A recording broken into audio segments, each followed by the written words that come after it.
The views expressed and the opinions given by the individual host and their guests do not necessarily reflect those of Para-X, its affiliates, or its sponsors. Merry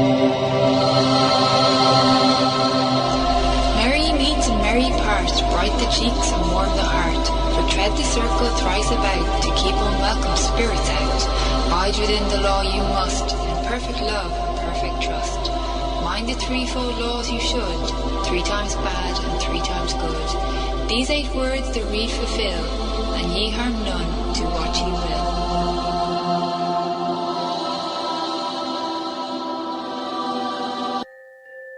will. Welcome to Stirring the Cauldron on the Para-X Radio Network. And now, here's your host, Marla Brooks.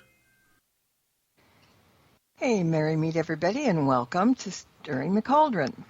Tonight my guest is Bill Randall, and he's here to talk about a haunted ship where the spirits are still very much alive. Bill has lived in Bay City, Michigan his entire life, and as soon as he graduated from high school, he enlisted in the Navy. He was a machinist repairing all kinds of mechanical issues when things went wrong aboard ship, and he started to volunteer aboard the USS Edison the day he arrived in Bay City, and has done thousands of tours under his belt and lots of shipboard maintenance as well. He got more and more involved with the paranormal aspect of the ship, and one thing led to another, and he started to host investigations on board. Now, if you're in the Para-X chat room listening live and have any questions or comments for Bill, fire away. And if you're not and you want to be here, it's paraxradionetwork.com. All right, Bill, how are you? Good. How you doing, Marla? It's very, very good to be here. Yeah, well, you have a good reason to be here. You've got some good tales to tell about the ship. I do. And I dug around a little bit and read that it was named after a Major General Merritt Austin Edson. Yes. He was a Marine, and this is one of the few destroyers named after a Marine veteran. That is correct. Yeah, he was a Major General in the U.S. Marines. And what was? I mean, did he do something extravagantly great, or yes? What it was, Marla, is that Merritt Austin Edson, a Major General, he was in command of what they called the 1st Marine Raider Division. And his call to fame was in World War II in the Pacific, in Guadalcanal. There was himself and about 800 other Marines that had to hold a hill there. It's called actually called Edson's Ridge now, to hold it to keep the Japanese at bay from taking over Henderson Field, which was an airstrip that was there, vital to running bombing missions into Tokyo. So he was able to fight off almost 3,000 Japanese troops to hold that island, and he ended up with a Medal of Honor out of that battle and his name on this ship. Oh, that's very cool. So when, a little backstory about the ship. When was it made, built, and stuff like that? Sure. Well, the ship was actually commissioned. It was commissioned in 1958. They laid the keel to start building her in 1956. So she was commissioned for active duty in 58 and then decommissioned in 1988. So it had a 30-year career. You know, I was reading some stuff. Like I said, I did my homework a little bit. And I read that the ship departed on November 25th, 1965, along with the USS Kitty Hawk for naval gunfire operations on the South Vietnamese coast. Yes. And what makes that interesting is I was on the Kitty Hawk in 1965. They had an open house or something. My friend's 2 brothers were stationed on the ship, and it was in San Diego. Right.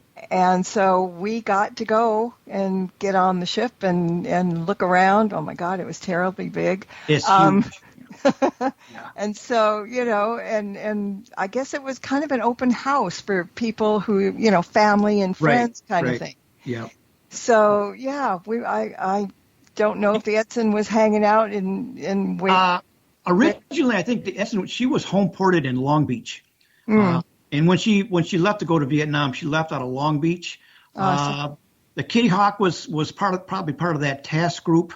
And matter of fact, I was, when I was stationed in San Diego, the Kitty Hawk was there. And now that has long since been decommissioned too, and I think they scrapped it out. Yeah, that's an amazing thing. But it was just, I'm reading this coincidental, and I see Kitty Hawk, and I see 65, and I'm going, wow. It's this very small world. Right. Well, now you know what I'm talking about, right? Yeah. Uh-huh. Yeah, I sure am. Yeah. Well, I spent 6 years on these ships at sea and, like I say, repairing other ships. So I take people through the ship on tours because basically I know what I'm looking at. And if I don't, I kind of gauge the people that I'm with. And if I don't know, I just make stuff up. So, There you go. Well, okay. So what compelled you to volunteer on the ship in the first place? Well, it's kind of funny because I still have to this very day a fascination for ships on the water. Mm-hmm. And when I found out that they were going to get the ship coming into Bay City, Michigan, which was in 2012, the person who headed this project up, I had met him in the Bay City Mall, and I told him at the time he was a retired Navy chief petty officer, but I had told him that if to get the ship in here, that I would be glad to volunteer on it.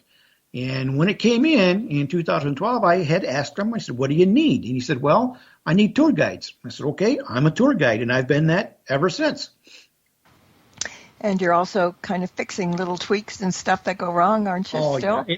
It's a never-ending thing, as you can imagine, Marla. Taking care of the ship is an undaunting task. Mm-hmm. But a great one. Yes. Yeah. So before you got involved with the paranormal stuff on the ship, did you believe in ghosts and things that went bump in the night, or? Well, I would have to say no. I was skeptic naturally. Mm-hmm. But as time went by, there was a spongy real quick here. There was a group of paranormal investigators that had come to the ship one day, and I thought, well, this is kind of hokey. But what they did is they had invited some of the public to come and stay with them. And I was there, I want to say about 9:30, 10 o'clock at night to make sure no one has fallen down a hole or a ladder, because the inside of the ship is dark naturally, and the whole ship is open to them. So I checked in, and from that point on, seeing that some of the things that went on, I was hooked.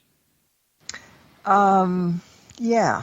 Did you go in kicking or screaming, or just shaking your head and saying, oh my gosh? No, I went in, as a matter of fact, because I had attended a couple more of these investigations that these people had put on. It was, at the time, was MPI Investigations, Paranormal. Mm-hmm. And it got to be where, like I say, things happened that I couldn't explain. Now, I don't know about other people, what is, because they say things. I can only tell you what has happened to me personally. Mm-hmm. But in the time that I've been there doing investigations, very, very unusual, strange things happen that I cannot explain. And naturally, you try to debunk everything, but some of these things I can. Mm-hmm. Yeah, well, that's the thing. If you can't debunk it, it's probably happening. Yeah. Yeah, it's not your imagination. Sure. When they got a nickname, speaking of ghosts, yes. The boat is called The Gray Ghost of the Vietnam Coast. That's Why correct. was that? What happened? Yep. Yes, and the way that got that, it was actually when she was doing running what they call the gun line in Vietnam up the coast and supplying ground support for the troops inland, she actually took fire and did take a hit. And she was able to actually escape this battle in a smoke screen and was put out to the South China Sea and went over to Subic Bay in the Philippines, was put into dry dock. There's about 10 people that were wounded with shrapnel wounds when the ship took a hit. Luckily, nobody was killed, but they put her in dry dock and had to repair the battle damage that had happened to the ship. And it was about 4 months later, she's back off the coast of Vietnam. And what had happened is when she took a hit, North Vietnam, Radio Hanoi, reports to all the enemy troops that the Edison was hit and sunk with no survivors. It's propaganda like in World War II was Tokyo Rose. Mm-hmm. So anyway, they take the ship back, and it's back off the coast, and the enemy is very, very surprised to see it. And it was the enemy that named her the Gray Ghost of the Vietnamese coast, because they're a very superstitious culture. Mm-hmm. And it's the enemy that named her. That's interesting, because I can see it, they're all this smoke around and they're sitting there clapping their hands. We got them, we got them. Exactly, and they just disappeared. That's funny. I like that. So how did the ship end up in Bay City? Well, there used to be, actually in Bay City, there was a shipbuilding company that was here. It was called Defoe Shipbuilding, and they built ships just like the Edison. They have long since gone out of business years and years ago, but they had built ships that were just like the Edison, almost the same class. It was an Adams class, which is very similar to what we have here. Mm-hmm. Okay. Oh, that's my phone going, woo. I have very interesting sound there. So there's a connection between the ship and 9/11. What is that? Yes. Now, when the ship was decommissioned in 1988, it was taken out of service, and it was actually a museum in New York City for 13 years. And it was alongside the pier, alongside the USS Intrepid, which is another aircraft carrier. So these two ships made up the Air and Space Museum in New York City. Well, she was there after 13 years. They let it go, and they returned it back to what's called a mothball fleet in Philadelphia. And it was scheduled to be scrapped out, and that's where we got a hold of it. We found out we had to make applications to the Navy, and the paperwork, Marla, that we had to do made a book 7 inches thick. You talk about red tape. But, yeah. Well, what we did is we towed it up the St. Lawrence Seaway out of Philadelphia to Bay City, and that's how we got the ship there. And now she's a National Historical Landmark, right? That it is, yes. Yep. Wow. Yeah. That's kind of neat. And there's only like 2 of the Forrest class destroyers left? Yep. It's the Forrest Sherman-class, and originally there were 18, and now there's only 2 left in the world. There's this one, and there's one out in Bremerton, Washington, which is also a museum ship. Oh, okay. So I don't know if you know this, but who the hell was Forrest Sherman? I don't. To tell you the truth, he had to be some kind of. I think it's admiral that used to be back in the old sailing days. It's like don't give up the ship. Damn the torpedoes, full speed ahead. Yeah. Like John Paul Jones, he had a saber or a sword or something. Mm-hmm. Yeah. But the stories are all named under different classes, and that means they carry different things. Oh, okay. Now, Tim Shaw told me a bit about his experience when he was there on board. Yeah. And if I'm not mistaken, it had something to do with him chasing down a shadow person. And tell us about that. Oh, he only he dangled the carrot is all. Oh, I know. I can't wait to tell you. Now, Tim is, when he comes over the ship, Marl, Tim has got so much energy. It is unbelievable. And you talk about fun. Well, he's your big brother. So, Yep. But talk about fun. He was there one night, and there was a group of us, and I'm going to say there was probably 15 of us in an investigative group, and we all kind of conjured into a place called the 9/11 room. And it's a room that's used as a classroom now, so we're all sitting in there, and the lights were off. All we had was on a couple of red deck lights, so you could see to walk around. And I'm facing Tim, and Tim's looking at a doorway that goes through a bulkhead into another room. And all of a sudden, Tim jumps up and he starts running. And he ran right over top of me, almost knocked me out of my chair. And I thought, what? He said he saw a full body apparition standing in the passageway door leading into another room. So he figured he's going to get up and chase it. Mm-hmm. And I thought, what, are you crazy?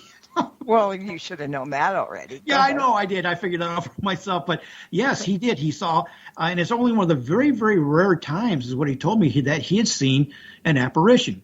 Now, right after that, Tim didn't know about our resident ghost. Okay, and what we have there is when the ship was in a museum ship in New York City, there was a man that took care of the ship as the curator. He was basically my counterpart. He did tours and maintenance on the ship. And what we had found out was that this man, his name is Paul, that he actually lived aboard the ship when it was a museum ship in New York City taking care of this thing. And Paul actually passed away on the ship. And supposedly that's who we keep bumping into. And after Tim had his experience, I showed him a picture of Paul. And he said, that is the man I saw standing in the doorway.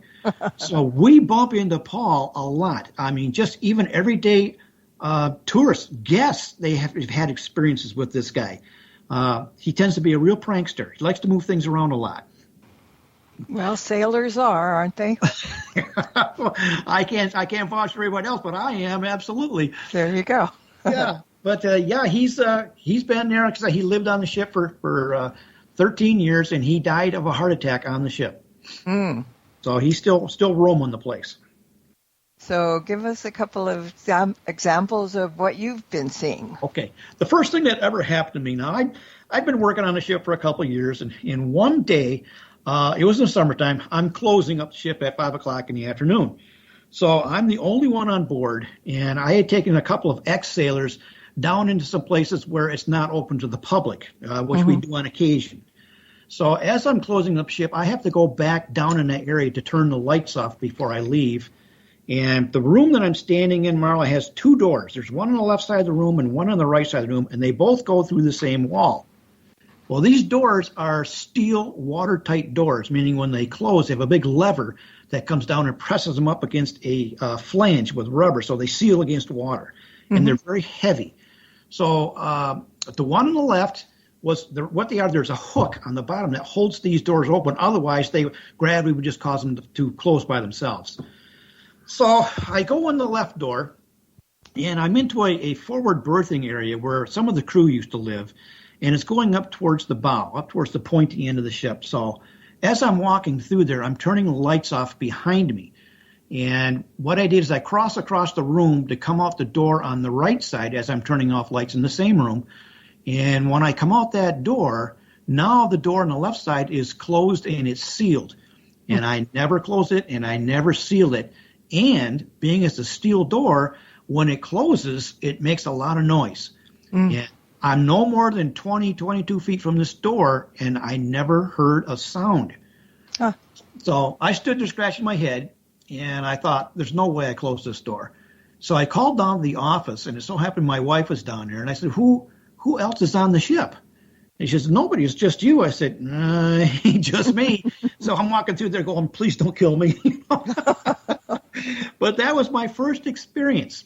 And I thought that was really, really strange. And at that time, like I say, it really piqued my curiosity. And to this very day, it's kind of funny because I still wonder, I know I didn't close that door. I didn't do it. Okay? And when we met Paul, okay, the day that we actually met him, we didn't know anything about him. And Metro Paranormal had an investigation going on. Like I say, I went back later on at night. And some of the people they invited to stay with them asked me, because I knew the ship, how far below decks and how far forward can you get in the ship? Because they didn't know the layout. I said, well, I'll take you down there. So we went down to a room, and it's called the bosun's locker. And it's below decks, and it's all the way to the front of the ship. And what the room used to be used for was they stored paint and things like that in there. So there was 7 of us in there that night, and it was in August. And it's very, very hot. And at the time, there was no electric power up in that section of the ship. So there's no air moving. It's very stagnant. So we're standing, there's 7 of us standing in this room, and all we had was the flashlights on our telephones. And there was myself and my wife, another man and his wife, a woman from England, her name was Andrea, and a teenage kid and his girlfriend. So we're in this room, and all of a sudden this woman, this guy's wife says, do you mind if I turn this on? And I asked her, well, what is it? She said, well, it's a spirit box. I said, well, I don't care. I never heard of it. I didn't even know what it was. Yeah. So she turns it on, and she sets it down on a shelf. And naturally, you hear this box going off. And we're standing there, and I happen to shine my light on this Andrea from England. And she has goosebumps all over her arms, and her hair is standing up. And all of a sudden, you can feel the temperature just starting to fall. And I said, Andrea, she says, what's going on? And she didn't say anything. All she said was, is there someone here with us tonight? And through this spirit box, through the static, all 7 of us hear yes. We kind of looked like, did you actually hear that? It was rather garbled, but we did hear it. And Andrea says, can you tell us what your name is? Now, this is all new stuff to me. And through this box, we hear the name Paul. And it was very clear and very distinct. And, and then she says, Paul, can you tell us when you passed away? And all we hear is the number 2. And that's all we know. There's other things that were on it, but they were rather too garbled to make out. Mm-hmm. And we made note of it, and we told MPI what we had experienced, and they made note of that. And it was the very next day. This happened to be on a Saturday night when this happened. And it was the next day that my wife and I were in the office, and we're telling some of our volunteers, what we had experienced. And it's kind of funny because, naturally they didn't believe it. What we did is one of the other volunteers got on her phone on Google, and all she had to do is type in Google search, Paul, USS Edson. And up come this huge article about a man named Paul Spampanato, who was the caretaker who died aboard the ship in 1992. So it all came together within a weekend. So that's when we met Paul. And he's still around, huh? We still bump into him. Yeah, you'll see him out of the corner of your eye, but he's like I say, he's a prankster. He likes to pull hair, and he likes to tap people on the shoulder, move things around. Yep, but we figure he's still there. Are there other spirits that hang out? There has been, in one of the investigations, there was some ladies that come up out of Ohio, and they were there, and once again into this bosun's locker. Now it's about as big as maybe a couple of bathrooms. It's not a real big room, but they said as many as 7 entities that they were referencing to. And I was in there, and I was standing against a wall talking to somebody, and I felt as if I turned to my left, I'm going to be staring somebody right in the face. And once again, like I say, it was dark up there, but they've had people, and I've asked Tim about this, passing through. Mm-hmm. Because the ship was actually in New York City on 9/11. Mm-hmm. So what they did is the Navy and the FBI and the city of New York made a command center on board a retired destroyer, because they used the radio system to dole out instructions to Homeland Security for 3 weeks from that ship. So there is dust on the ship from the World Trade Centers. Yep. Yeah. And then, I think, ghosts, if they go and know that people are looking for them, yes. If they're just going by, they'll pop in and say hello. Yeah. Or worse. I think that's kind of what happened, because there was a lady there one night, she had some dowsing rods. And she said that there was people kind of waiting in line to speak, and that's kind of how it felt. But like I say, some people come over there, Marla. They have so much equipment with them that, I said we're setting up some equipment. There's 2 ladies for local, and they was over there, and they were setting up the computers and infrared this and EVTs this and all kinds of stuff. And while they're there doing that, I said, all you have to do is stand here and listen, because at the time they're doing that, I hear walking on the main deck. Now, it's a steel deck, and it's not walking, it's pacing. And we're the only 3 people there. And I said, well, let me go check it out. And I went up on the main deck from where we were, and our car's the only cars in the parking lot. The gate is still locked, and we're the only ones on the ship. And it was pacing like someone is saying, hurry up and get it out of my room. I said, but all this other stuff you got, all these instruments and things like that, I said, you just need your ears and your eyes, basically. Mm-hmm. So that did actually happen to me. That's one of the things I can't explain, because I thought, well, something's moving somewhere, but I couldn't find anything. Yeah, well, when you can't explain it, like I said, it probably happened, and you're never going to know for sure. So exactly. We kind of move on, and how did that happen? Oh, never mind, it happened. Exactly. It's one of those things. Have you spent the night by yourself? I have been on the ship overnight. As a matter of fact, last time Tim was here, we did spend the entire night on the ship. We didn't get any sleep, naturally. But Tim was set to leave the next day at 10 o'clock in the morning, and we walked off that ship at 7 o'clock in the morning. So he got a couple hours sleep before he went home. But, yeah, I've been on overnight. And people that do spend the night, they do sleep on the ship, because we do have overnights there. Oh. A lot of them, what they'll do is they swear they hear somebody walking by jingling keys, like on a key ring. Mm-hmm. And I've had a lot of people tell me that. But, I'm thinking, well, the guy was a caretaker. He probably had a lot of keys. Mm-hmm. Yeah, and probably, too, all the people, some of the sailors are attached to it, maybe. Right. Yes. Yes. So when they were in Vietnam, there weren't any casualties at all, ever, right? No. Well, there were wounded, but there were nobody was, thankfully, nobody was killed. Okay, so it can't be them, but yeah, I mean, sometimes people get the thing that, oh my God, this is a really happy place, even though it was like war. It was my happy place, or this was the best time of my life, or whatever. It's your home. Yeah. Yeah. And there they come back, and maybe some stay. I mean, they can come back and go and whatever. They probably can have a reunion on their own that you guys don't know about. I wouldn't doubt it in the least, to tell you the truth. Yeah, but there was one casualty on board. And what it was a suicide. And there was a young sailor that he had received a Dear John letter from his, I don't know if it was his fiance or his girlfriend. There's many, many versions of this story that I've heard. But he became so despondent and so depressed that he actually committed suicide on board the ship. Oh. And what he did is he went into an area, it was below a small round hatch, and it was like a storeroom. Mm-hmm. And he went in there and closed the hatch behind him, and it's a watertight hatch and only has a wheel on the inside of it. So he went in there and closed up that hatch, and he suffocated. So I was told he was a 19-year-old kid. And now we've done some experiments in that room. Uh-huh. And strange enough, what we did one night, we had some people on board.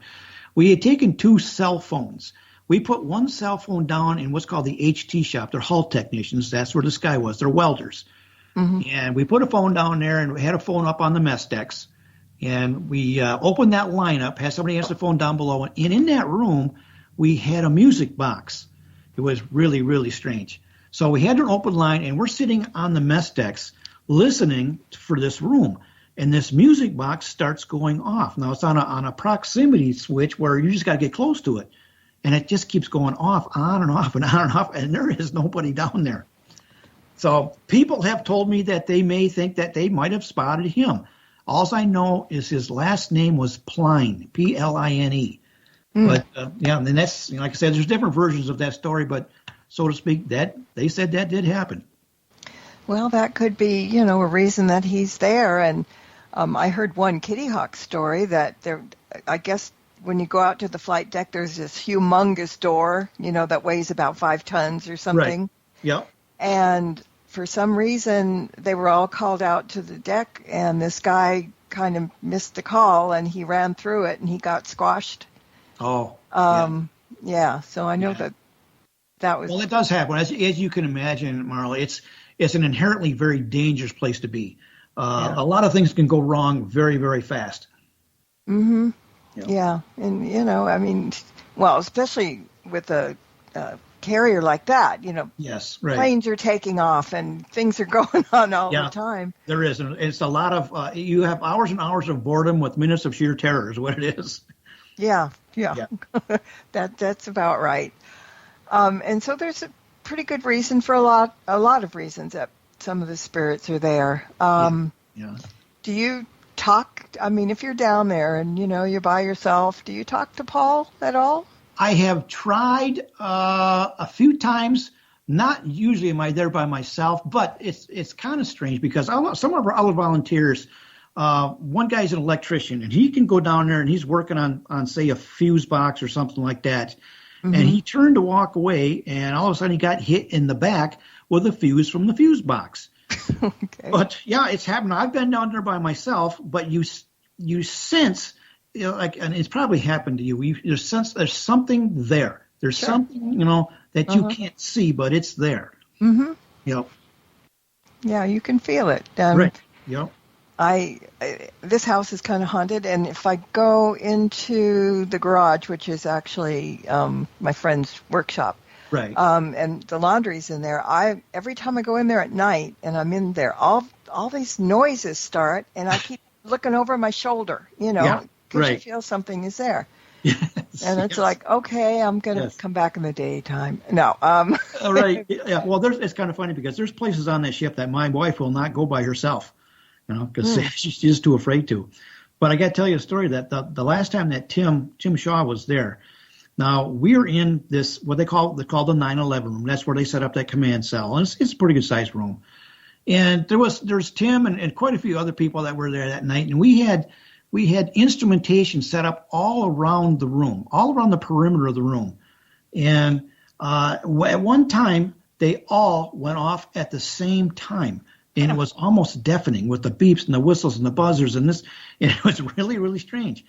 But for some reason, like I say, Tim brings a lot of energy with him. He just, there's things that follow him around that I don't know where they come from. Yeah, well, he's like a magnet. Oh, he is. Yeah, he is. Yeah, and it's funny because I can just see all the spirits on the boat, each with the thing that's going to go off, and they're going to, okay, now let's count to 10, and scare the Jesus out of them. Yeah. We had the first time that Tim was there, we had a Ouija board. Mm-hmm. And it was I've never seen one actually work. I always thought it was, back then that was kind of a kid's game. Sure. But he knows more about Ouija boards than I know about anything, it seems like. But yeah, and he opened one up and he was using it, him and another guy, and it was pretty fascinating to watch. Mm-hmm. And he actually did one night, he did table tipping in there. Yep. And that was really strange too. But it was pretty fascinating to watch this stuff happen. Yeah, you're getting a great education. Oh, I know. I love Tim. He's a great guy. He's a lot of fun. And you're learning a whole lot. And so maybe, are you comfortable there all the time, or do you have a little creepy place that you won't go into? There is, like I say, in the bosun's locker, it's down in the bowels of the ship. I do get creeped out going in there, and I can feel it. Matter of fact, I get chills right now just thinking about it. I have been in there, but I'm hesitant to do it because, like I say, it's in an area where the public doesn't go, where it's quiet and it's dark. Mm-hmm. And it's a little creepy for me, even to this very day. When I crawl up, I'll say out of a hatch, coming up out of a compartment up through a hatch, I wonder what's coming up behind me. Because that's what it feels like. Well, at least they don't kick you on the way up. I know. Oh, yeah, thankfully they don't. I'm sure a lot of people have been touched and whatever. Yes. Now, on a tour, there's been many times on a tour, I'll have 4 or 5 people with me. And as I'm walking around the ship explaining certain things in certain rooms, what they did in there and what it was for, there have been people right out of the clear blue sky ask me, is this place haunted? I said, why do you ask that? He said, because I just feel really weird. And it's sometimes if you walk into a room and there's no air to breathe, it's just a sensation that you get. Mm-hmm. And I've had many people. There's a book that we sell in our gift shop that was written by another lady that is, matter of fact, we're the first chapter in the book about it. And it's called The Gray Ghost. And it's about some of the public that have been in there that have had some strange experiences. And actually, they always tell me, and they always ask me, hey, is this place haunted? I say, officially or unofficially? But it does happen. People get touched. People got pushed. People get one woman got patted on the butt. That's the Navy for you. So Yeah. Well. Yeah. Been there, done that, but it was in a fire station, and firemen are the same way. Yeah, exactly. Maybe you should get a book out there and have people scribble down their experiences. No, that's a good. I never thought of that. That's a very good idea. Yeah. It's like when you go to a hotel or something, and they have this book. How did you like your stay, or right. Whatever. Yep. So maybe if you do that, you might get some really good stories because you leave it open and tell everybody just if you feel anything or heard anything or whatever, let us know because that might be a good book. Oh yeah, that's great. A great source, absolutely. Yeah. Yeah, we had one instance that there is up in the ship's radio room. There's a room that's off the radio room. Actually, it was a very highly secure area when the ship was alive. And inside this radio room, there's a little room called the encryption room where all the radio codes were stored. So there's a shelf in there, and it's all enclosed in plexiglass. And amongst some books on this shelf is a 35 millimeter film camera. And they used to take pictures of Soviet submarines with this camera. Now, the volunteers here, we're all volunteers. Nobody there gets paid. But we're there all year long, even though we're closed, so we're still there in the wintertime. Mm-hmm. And every now and then we'll go up on the ship and make the rounds to make sure everything is okay. And one day, one of our volunteers, he was up there, and he was going up one of the ladders to go up a deck, and that camera found its way out of that plexiglass box and was sitting 2 decks lower on one of the ladder steps. And to get it in and out of there, you'd have to be a contortionist to do that. But it's just, things like that just, go bump in the night. Yeah. So do you, I know you guys welcome paranormal investigations on board. Yes. But do you do them like for groups, or do you do it like once a week or something like that? Well, how does that work? Now what we're doing is we can get a group together, because we can't, 1 or 2 or 3 or 4 people doesn't quite pan out as far as, what it costs just to keep the lights on at night. But if we get a group of 10 or more, and they make an appointment and sign up for when they want to come over. And like I said, it's usually typically on a weekend. And right now we've already got people signed up starting for when we open in March 1st. Weather permitting. So, that's what we do. You get a hold of our event coordinator, and we have a Facebook page, and it's Saginaw Valley Naval Ship Museum. And we also have a website, and it's not a website, but I say our email address is info@USSEdson.org. So they can get a hold of us that way. But to schedule a group of people anytime. And sometimes if it's not a weekend, I'm there all the time. Sometimes I'll do it during a weeknight if they want to do that too. So, Yeah, are people more apt to do it at night than in the daytime? Yeah, I would say 99% of the people have done it. I have given a, I guess you would call it a haunted tour. And it was a tour of people that just wanted to see where some of these things happened. I've done that during the day, but typically, it's usually an investigation will go to, 2 or 3 o'clock in the morning. Yeah, well, people think that the boogeyman comes out after dark, but the boogeyman is there all the time. It's there all the time, exactly. Yeah. I got a comment from the chat room. She said that ships still in salt water is a great energy conduit. It is, but we are actually sitting in fresh water. But it is, and to add to that comment, during a thunderstorm, really, really cool things happen because the place is electrically charged. And another thing that I found out is, now I've done quite a few of these things, the energy of the people that are there, they kind of feed on the energy of that group, because sometimes you can sit there and, you fall asleep, and other things are just happening and popping like you wouldn't believe. And I think it has a lot to do with the energy of the people that are there. Yeah, it probably does. I mean, it would do. She also said she thought the Edson is in a sea lake. Well, it's actually sitting right now. It's in the Saginaw River, which runs off of Lake Huron, which is one of the Great Lakes, and all the Great Lakes are fresh water. Yeah. And she said freshwater conduits, it's the same thing. Yeah. Yes. Yeah, it's just, I was just going to see something and I just lost it, so we'll keep talking. I don't know if you knew this, but they had a TV show there about 5 years ago. Yeah? Yep, and it was the Tennessee Wraith Chasers, and it was called Ghost Asylum. And they took the ship under contract for a week, and even I could not go on board. And they had it was a huge production, and they had I think don't quote me, but I think it's still on YouTube. You could do a search for that.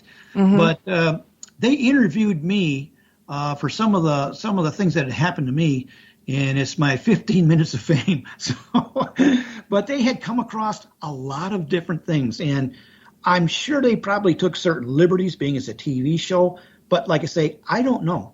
And I've seen the video, the documentary that they've made, and some of the things they've seen or done or heard, I have seen and done and heard. So, but that was kind of also in 1963, when the ship was just off the coast of Long Beach, they filmed an episode of The Twilight Zone on board the Edison. Huh. Yeah, and it's we play it on board for the people that want to see it. It's called The 30 Fathom Grave. Yeah, it was an hour-long show. They filmed it on the Edison. I bet people can find that on YouTube. Yeah, also. I believe that's also on YouTube. You do a search for Edison and Twilight Zone, you would just very well might come across it. Yeah, no, that's amazing. So, have you ever been really, really scared of something that you've seen there or felt? Yes. Now this is how it went. There was I lady that works does our events coordinator. She had wanted to stay on the ship overnight with her son, and he was, I believe, 15 years old, and she bought him an overnight stay on the ship for his birthday.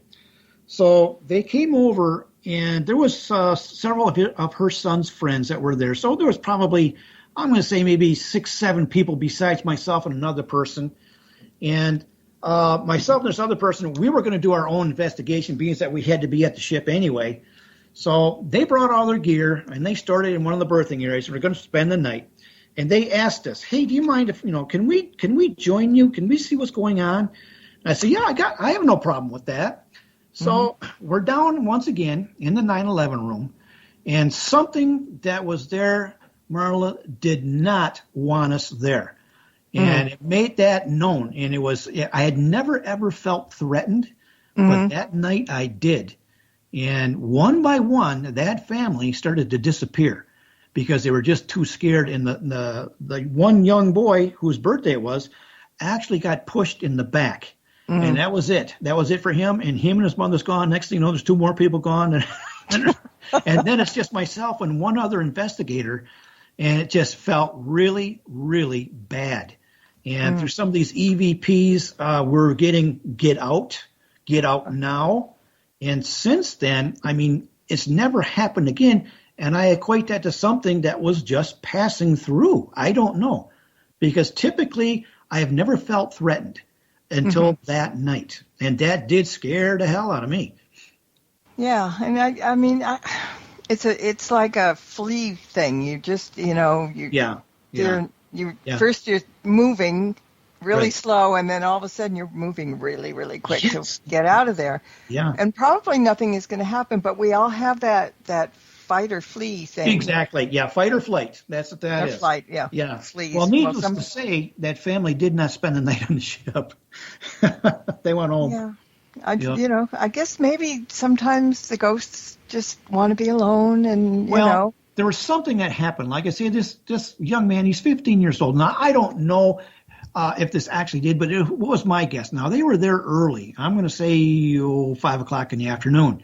So him and his buddy were down in that area, screwing around doing something or other. They were being kids, basically. Yeah. And I think they really pissed something off because they paid for it afterwards. Yeah. And I don't know the story, but I think that's what happened. They were very disrespectful. But that did happen. I was sitting down there, and that time, like I say, I did feel threatened. So we did get up, and I told them, I said, nobody goes down there. Nobody goes down there unless I'm down there with you.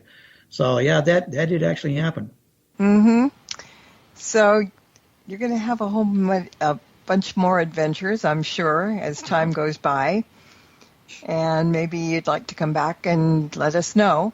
Absolutely. And, do the book, Yeah, that's a good idea. As a matter of fact, you mentioned that. Now, have you ever been down to the Queen Mary? Yes. Okay, now they have a book like that down there also. Because they have a lot of ghost and dinners is what they put on. Yeah. Now, I was on board that thing too, and I got a lot of strange sensations on that. And they'll have as you know, they have a sign in the wall that says, well, so-and-so was seen here back in whenever. Yeah. But, it's kind of like that.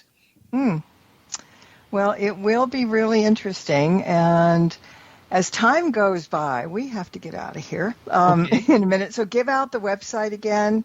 Yep. Our website is info@USSEdson.org. And we're also on Facebook under the Saginaw Valley Naval Ship Museum. So if you want to schedule a visit, or whatever the case may be, like I say, give us a call, and we can plan that event for you, and we'd be glad to have you over. That's great. And I was glad to have you over tonight. And well, thank you, Marla. I appreciate it. And we can also thank the people who are listening in. Yes, thank you very much. And until next time, everybody, blessed be, and merry meet again. Good night. Good night. Thank you for tuning in to this episode of Stirring the Cauldron with Marla Brooks. Please join us again next week at the same time for another great guest and more cauldron stirring. Any rebroadcast or other use of this program without explicit permission is strictly prohibited. Copyright 2024. The Mysterioso March by Kevin MacLeod is licensed through Incompetech.com.